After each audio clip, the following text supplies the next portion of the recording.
Ladies and gentlemen, welcome back to the channel. In this video, we're going to go through my entire AI workflow as an entrepreneur, so hopefully there'll be something in here that's useful for you. And just as a heads up, this video is very excitingly being sponsored by Anthropic. Alright, so before we go into the workflow, I would like to zoom out a little bit and opine about work.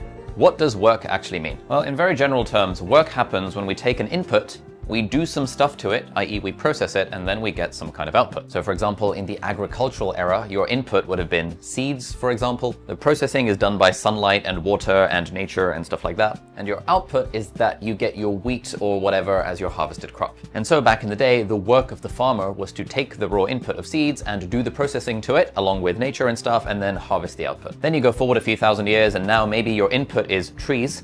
Your processing is, I don't know, a chainsaw or an axe or whatever, and then your output is like sticks of wood. And then maybe someone else might take those sticks of wood as an input. Maybe their processing is doing like woodworking and stuff, and then the output might be a table or a desk or a chair or whatever the thing might be. And generally, the value of the outputs, if you're doing it properly, is greater than the value of the inputs plus the labor cost of processing, and therefore you have created value because someone else is going to pay more for that table that you created compared to the raw material cost of the wood. So we have the agricultural era, which is all about creating food. Then we get the industrial revolution and the industrial era, which is all about creating stuff in the real world, cars and trains and railroads and all of the fun stuff. But over the last 75 years or so, we have all basically, like if you're watching this, you are probably not a farmer and you're probably not a woodworker, or you probably don't work in a factory. You probably do some kind of knowledge work, which is still work in the sense of input becomes processed, becomes output. But now instead of it being like physical real life stuff that we're taking as inputs and turning into outputs for the most part, we've got a new kind of system whereby the inputs is kind of ideas from our brains and maybe data and like ones and zeros on a computer. The processing is that we are using our brain and our skills to type away keys on a computer, probably. And the output is also some kind of digital thing. But still, the output has more value than the input, and therefore we're able to charge money for the thing. Now, I say all of this because I find it very useful to understand this context as it relates to AI workflows in the modern world, because obviously AI is changing everything, and we as knowledge workers, as entrepreneurs, as sensible people in the world, we need to find ways to adapt. And the cool thing about AI tools is that they can help us in every aspect of this input, process, and output situation. And so now I'd like to show you kind of what my workflow looks like with this overlaid on it. Okay, so these are the various different AI tools that make up my current AI workflow as an entrepreneur. We have three-ish things in the input column. We have VoicePal, which inputs, we have Grain that inputs, and we have Super Whisper that inputs. Then we have processing, which is almost entirely done by Claude. Claude is my favorite AI large language model. I now use it for everything. It's basically replaced all of my ChatGPT usage because I just think Claude is way better. And so Claude is sort of like the processing hub for absolutely everything. And then the outputs are either Google Docs, or if it's a video, it goes output it into Firecut, which is this sort of AI tool that helps you save time as a video editor. If it's like content or stuff for the business, it goes into Notion. We kind of use Notion and Google Docs somewhat interchangeably.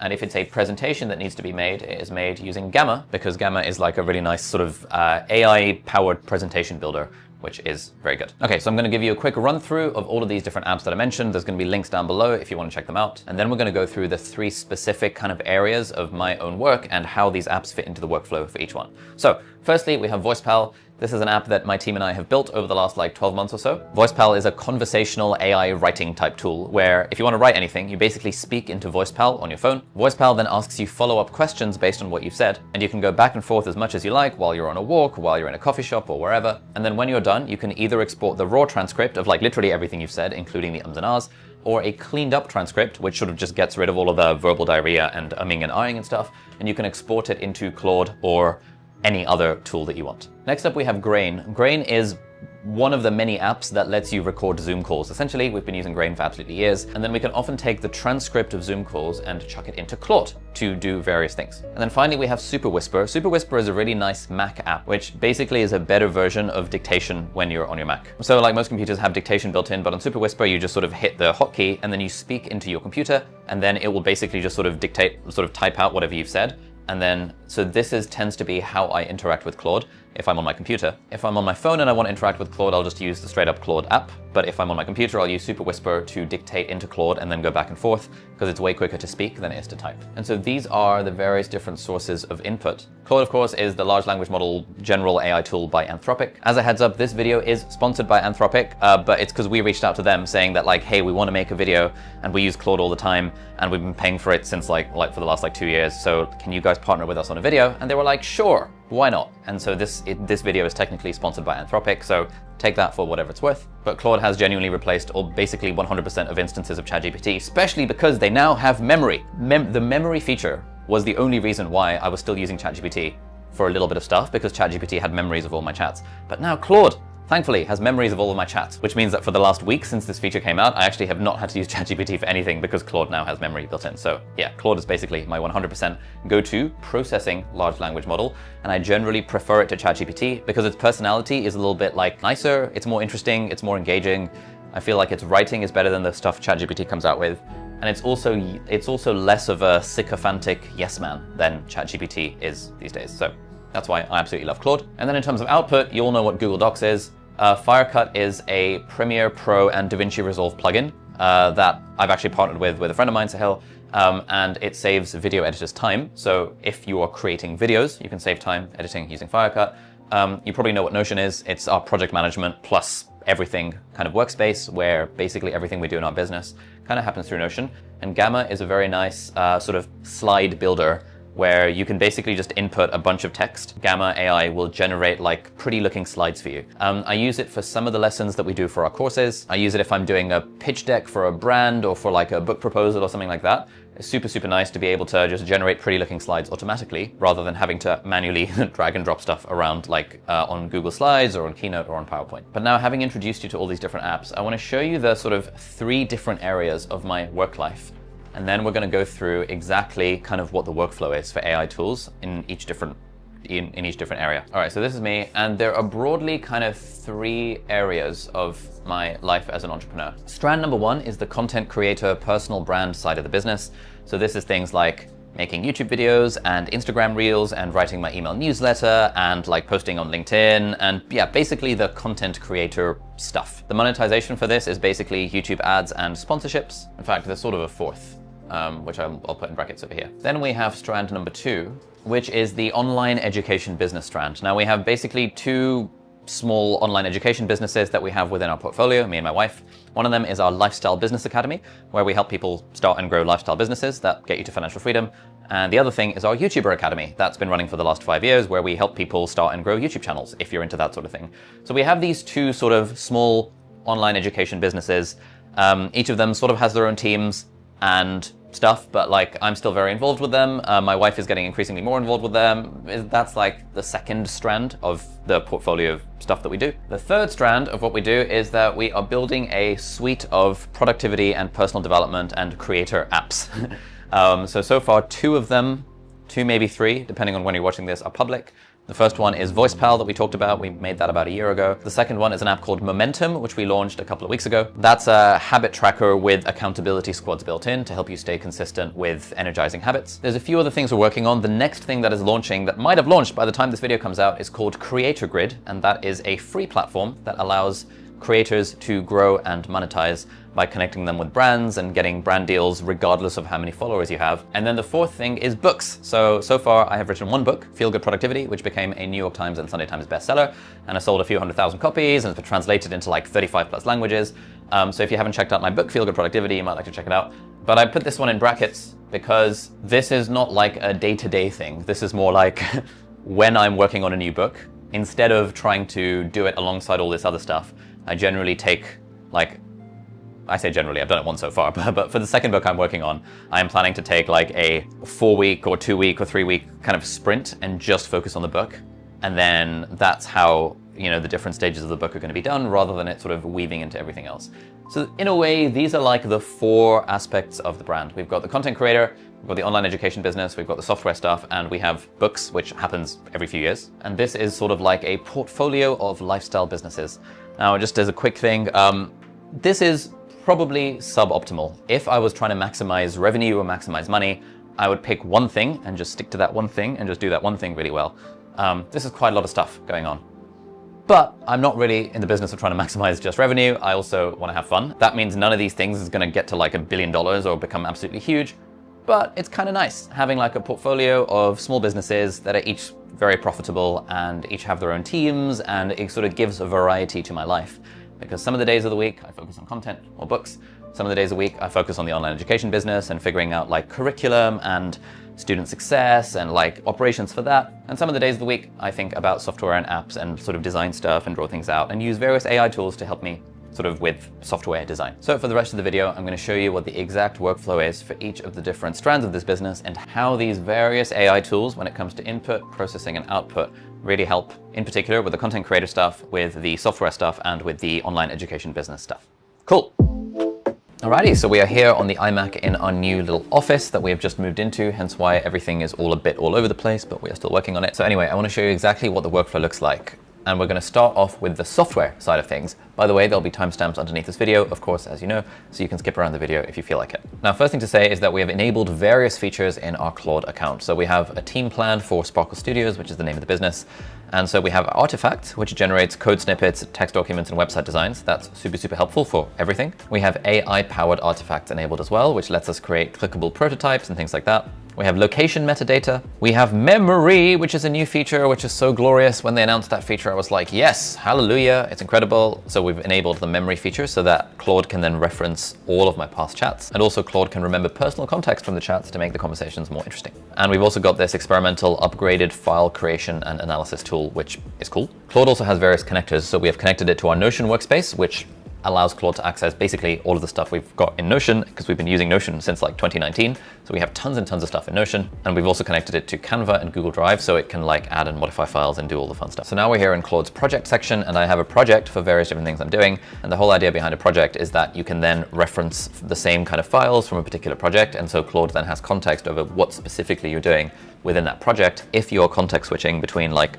software and content and courses, or whatever your situation might be. I have a quick flag before you continue watching this video. If you are at this point in the video, thank you so much for watching so far.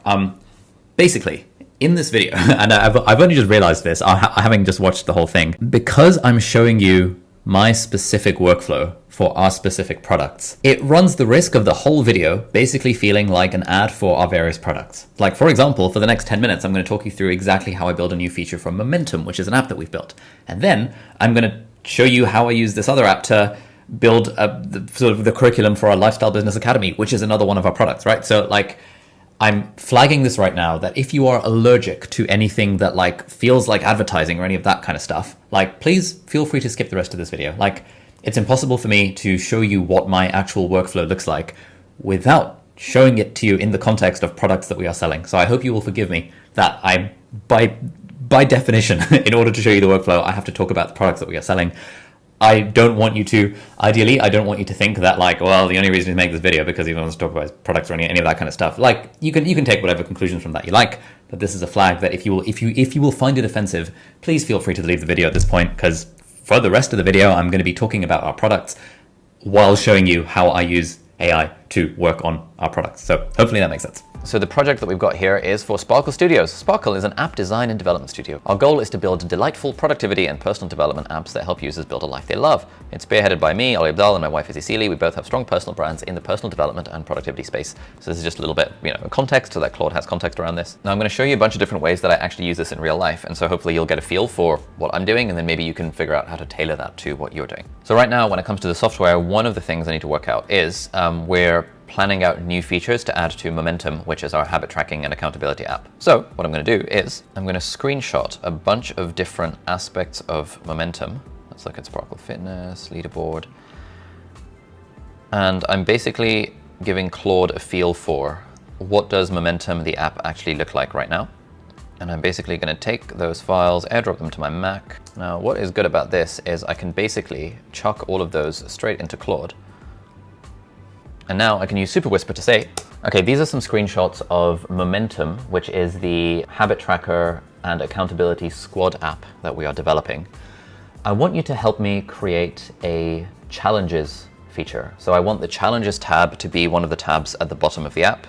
And the whole idea behind the challenges feature is that users will be able to join a challenge to focus on staying consistent with one of their habits. So for example, we want to host a challenge that's sort of the final 100 days of 2025 challenge, where people pick a single habit and then they aim for daily consistency with that particular habit. But we also want the option of people being able to join like a monthly challenge, or like a meditation challenge, or a reading challenge. And we want users to be able to browse challenges and also be able to join a challenge.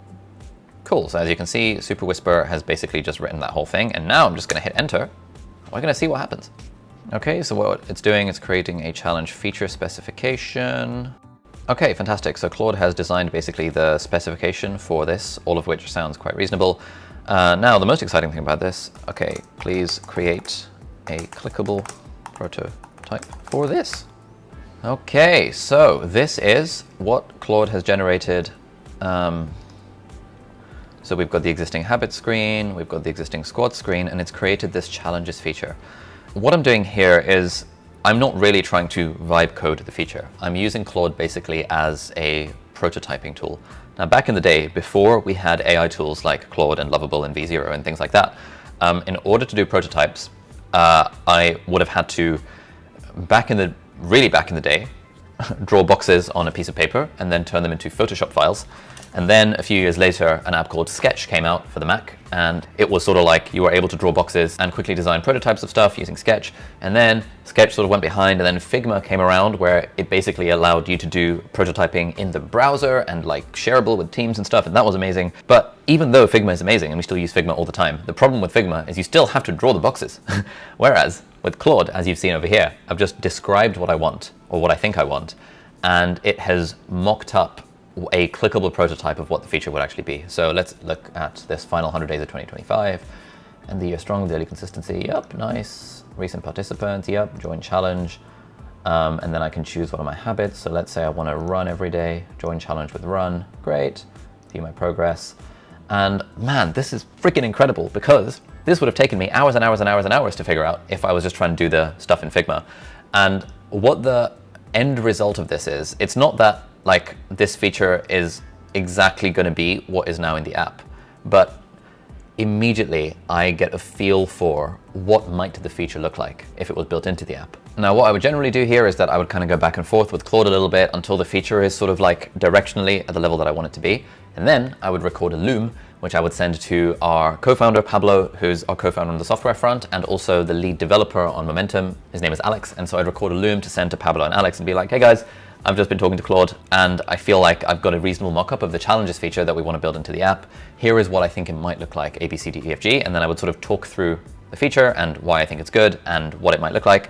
And then Pablo and Alex, being the actual developers, would then figure out, okay, how much of this do we want to incorporate into the app? What do we need to change? How does the database schema need to change? How do we then release this feature without like disrupting the existing users of the app, and all of the fun technical stuff, which I thankfully don't have to deal with because that's not my role in the software stuff. My job is basically to figure out what are some cool features that I would really want, that I think users would benefit from given the goal of the app, and then try and do my best to mock it up using Claude or any of these other AI tools.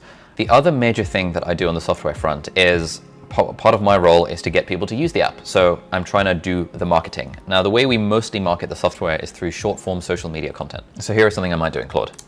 Okay, based on what you know of Momentum, the app, this idea of habit tracking with accountability, I want you to help me generate 50 different hooks, like one-line hooks that I can use when I'm filming Instagram Reels that provide value to the audience, but then also sort of casually show Momentum, the app, being used on the Instagram Reel. All right, so I've got these different hooks. Now, the way that we normally do social media content is we create what we think of internally as a hook book, i.e. basically just like a Google Doc or a Notion page that just has loads of different hooks. Hook meaning like the first line of the thing. And then usually I'll have a look through and I'll just sort of pick which are the ones that feel legit. Like, obviously I'm not actually going to film all 50 of these, but I find that by generating 50, I can usually find like 5 or 10 that I think, oh, actually, I have something good to say from sort of building off of this one-liner.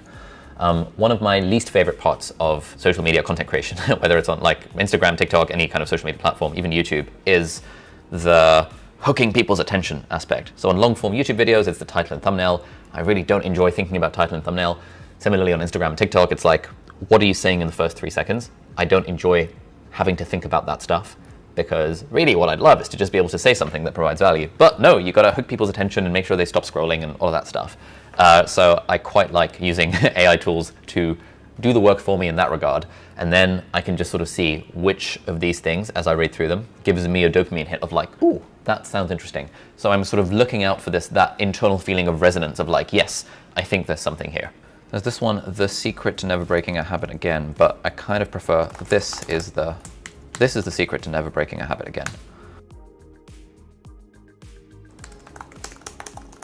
I'm going to say to Claude, these are my favorites. Give me 50 more along these lines.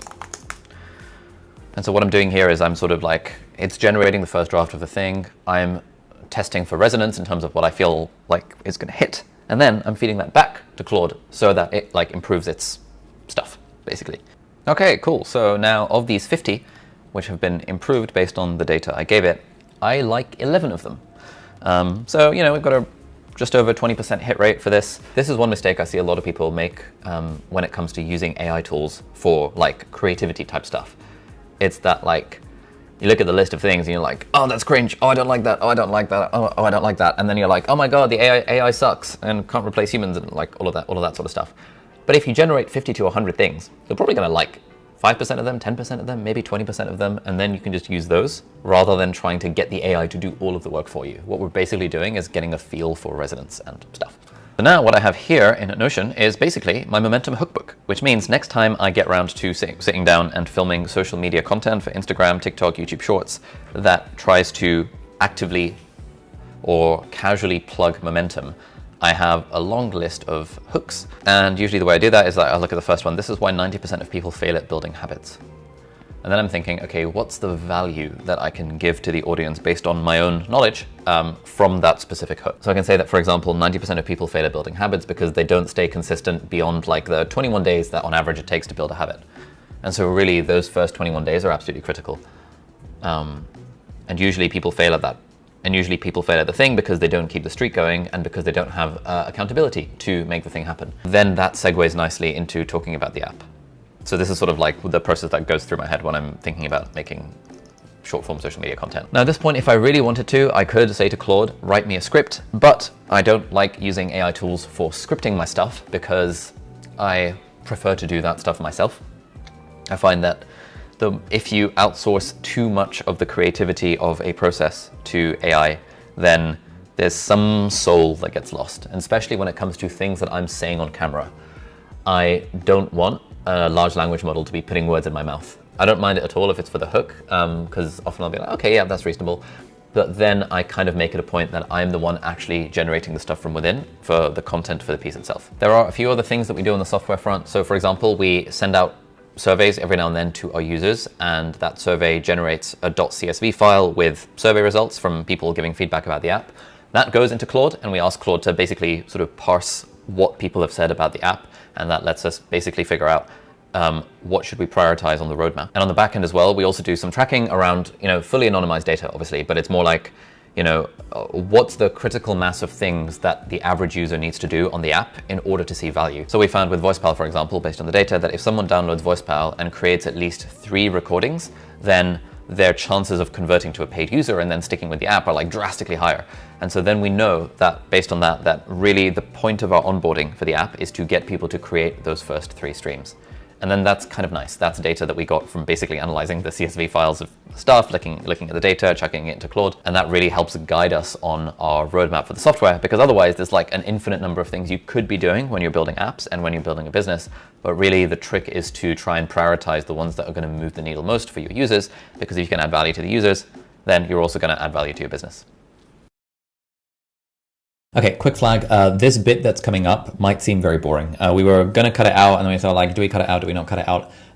We're going to leave it in just because I know there are some people who will get lots of value from like literally seeing the conversation that I'm having with the AI, and hopefully that'll give you some ideas about what kind of conversations you can have with the various different AI tools. But if you don't care, all the timestamps are down below, so please, by all means, feel free to skip this bit of the video, because this could get kind of boring unless you just really want to see me interact with the AI and talk about our Lifestyle Business Academy. Now, Lifestyle Business Academy is a brand new product. We ran like a 6-week challenge for it that went really well. People vibe with it, but now we're launching like a proper kind of online business school for lifestyle entrepreneurs. Now, whenever I do anything new or whenever I'm going 0 to 1 on something, I always like to start with a voice transcription where I just get as much of the information out of my head. And so I'm going to be using VoicePal for this. I am trying to figure out what is the offer for our Lifestyle Business Academy. Now, Lifestyle Business Academy, the whole goal of it is to help people build a $100,000 a year lifestyle business in under 12 months. And really what I want is almost like a better version of an MBA. Like an MBA for lifestyle business owners. So it's like, you know how an MBA is like a 2-year program or 1-year program or a 3-year program? I'm kind of imagining like the Lifestyle Business Academy is a 3-year program where we take someone as a complete beginner, and within about 3 years, we get them to $1 million a year in revenue with ideally like 500,000 in profit. Now that's going to be hard, and there's going to be like a whole roadmap for that, but I want it to feel like I really want to build this as a kind of online business school, that kind of thing, but also have some offline components. Yeah. Okay, so now VoicePal is asking me, what specific skills and knowledge will participants get from the LBA that they wouldn't get from a traditional MBA? Good question. How will the curriculum be structured to ensure that beginners can progress to $1 million in revenue within 3 years? And what offline components do you envision incorporating into the program, and how will they enhance the learning experience? Now, I could just click on any one of these, but actually I'm going to use it. There's a new feature we added to the app, which is... It sounds like you're aiming to create a comprehensive, multi-year transformational program. What would you say are the core mindsets or skill shifts that someone needs to make between hitting $100 CAO a year and scaling all the way up to $1 million? Okay, this is a good question. I think the 0 to 100K revenue thing will take 12 to 18 months, depending on whether they have skills or not. Some people will do it sooner, some people will take a bit longer. And we kind of want to encourage people to go at their own pace, but we also want to set like a standard pace that's sort of like kind of like a recommended pace. Because if someone really hits the ground running, then they can probably get to 100K revenue within 6 months.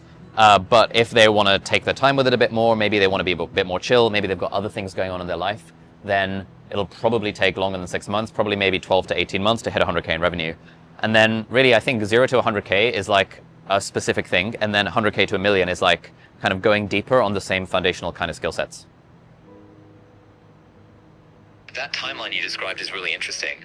Can you walk me through what specific habits or routines someone needs to adopt during that first year to build momentum towards that initial $100 K, and how those change or evolve as they aim for the $1 million? Okay, so initially, like, to be honest, I think the habits and routines are actually fairly similar. I think for someone to do this properly, they need to put in 10 to 15 hours a week, possibly more than that at the start. I mean, but again, it's a sliding scale, like, right? So we're trying to build a lifestyle business where the whole idea is that you're able to put in as much time as you want to. So someone could build a lifestyle business in 4 hours a week.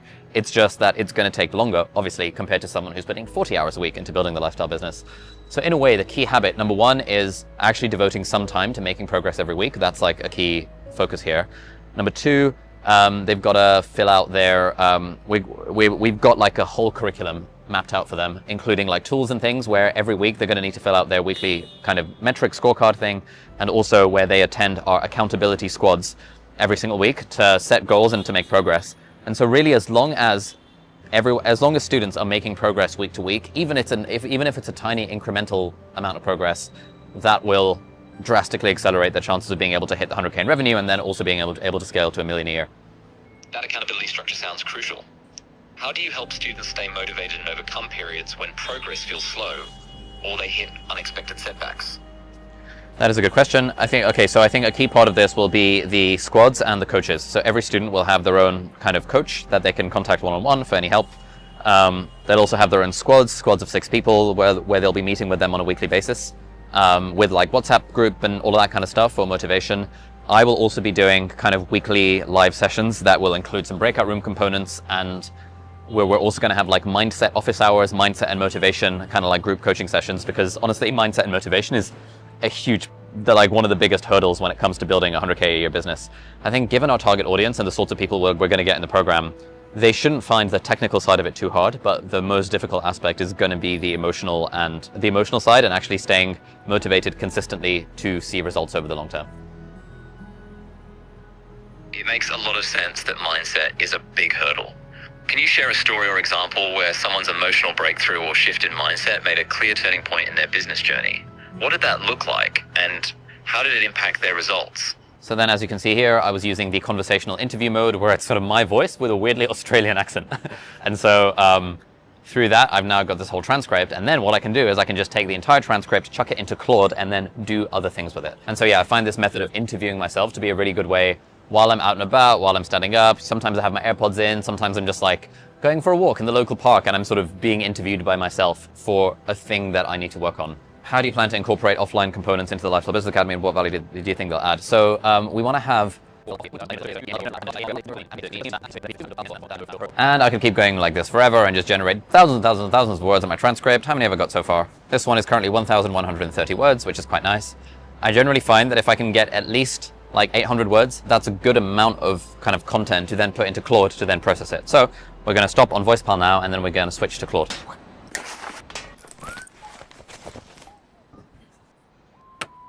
Okay, so now what I'm going to basically do is take the transcript I've just generated through VoicePal, and I'm going to hit copy transcript, and I generally prefer the raw version of it.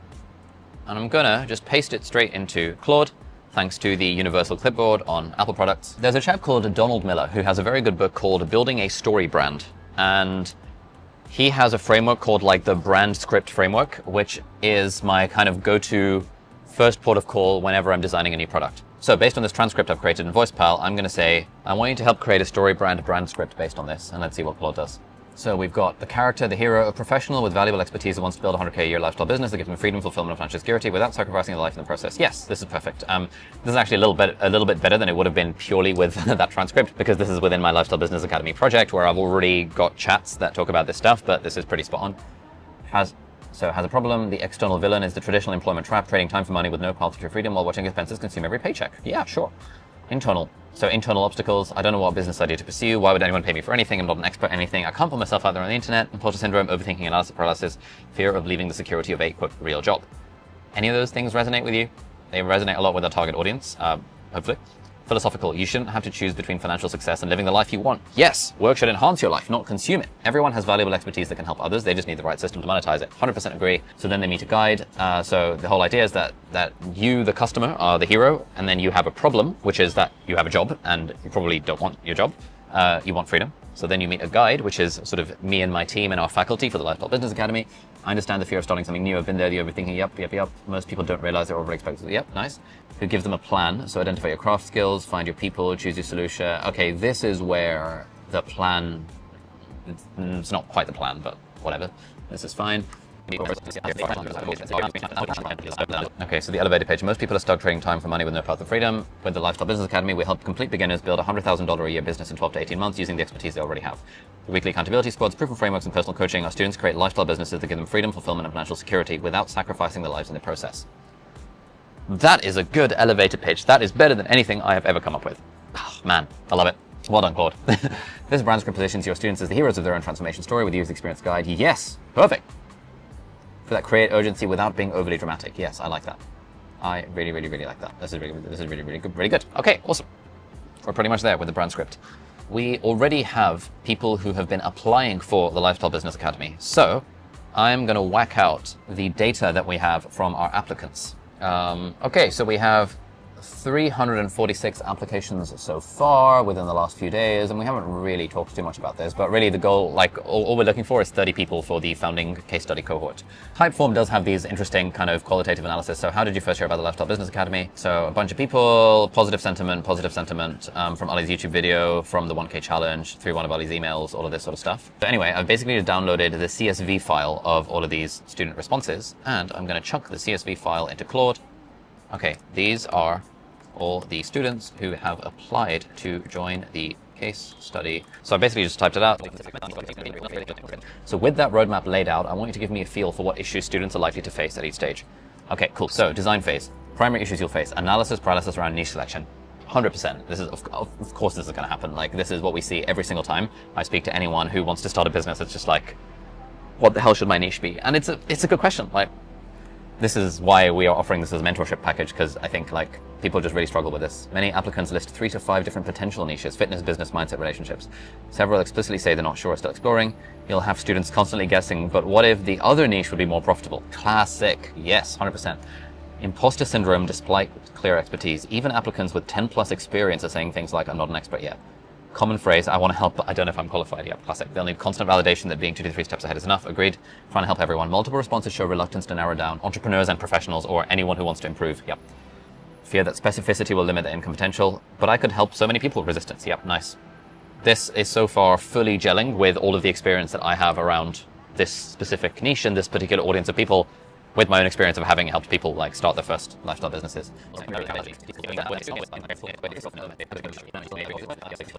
For the last few weeks, as I've been kind of iterating on this whole process with the Lifestyle Business Academy, Claude has been like my primary thought buddy with this.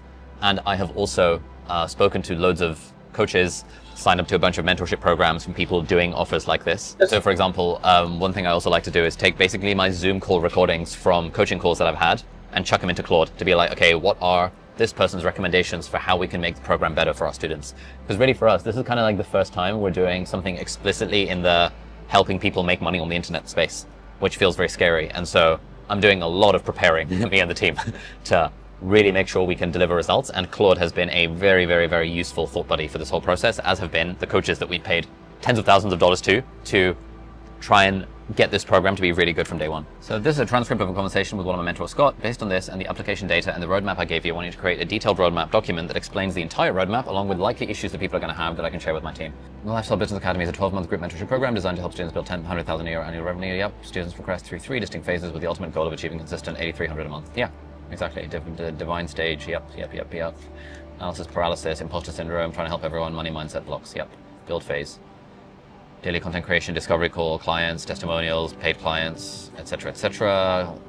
DM outreach resistance, yep. The ghost zone, I like it. Yeah, all of this is very, very good. Most students won't hit 100K in year one, but they'll still be thrilled if they see the path clearly and feel supported. Success is defined by progression, not just the ultimate destination. Yeah, I agree. Obviously, I want students to hit 100K in revenue, but realistically, a lot of them won't. But even the ones that won't, we want them to make a massive ROI from the program and also feel as if it was totally worth it.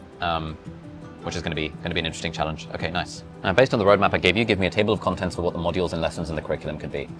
And again, I've already done quite a lot of this stuff, but what I'm looking for is I'm getting a feel for, based on this new information that I've given Claude via VoicePal, and also I hadn't previously added in the CSV from our applicants, because we have a bunch of applicants now. Is there anything here that I should that changes the way that I'm going to structure the course, or the curriculum rather? Welcome and orientation, yep. Squad system, RI guarantee how it works, entrepreneur, yep, nice, yep, I like it. All of this is good. Finding your people, craft skills, yep. Niche definition, market validation, yep. Crafting your offer, yep. Offer doc, simple sales system, yep. To be honest, a lot of this is what we are doing already, but this is useful to see. So all of this sort of stuff, all of this use of AI tools is basically just fundamentally what it comes down to is input, processing, and output. And whether it's software that we're creating, or whether it's content, or whether it's our, like, this online education business that we're trying to build, like a better version of an MBA, it all just fundamentally comes down to input, processing, and output. And there are various different AI tools that can help you in the input stage, and various that can help you in the processing stage, and various that can help you in the output stage if you want. One thing that I used Gamma for, Gamma is a really good way of making slides. So when I was doing like a video for the applications, and you can check out the video, it'll be linked down below. Oh, Gamma 3.0, that's new. This one, I think, was what it was. And so this is basically sort of creating the slides for me automatically, which is really nice. The roadmap to 100K a year, who it's for, the 3-part system for lifestyle business growth, what success looks like, our ROI guarantee, the founders cohort, all of this sort of stuff. And so I recorded a loom as I was talking through this, which is what encouraged people to apply. Okay, so at this point, we've kind of talked about how I use AI tools for the software side of the business, how I use various different AI tools for the kind of academy, courses, programs, mentorship side of the business. We have a third part of the business, which we haven't really touched upon yet. We did a little bit in the software, which is the content side of things. And that will be in this video over here, which is a step-by-step walkthrough case study of how I actually make a YouTube video, kind of step-by-step, and exactly how I use AI along the way, in addition to all of the other things that goes into us creating content for YouTube. So that will be linked right over there. Thank you so much for watching. I hope you got some value out of the video, and I will see you hopefully next time. Bye-bye.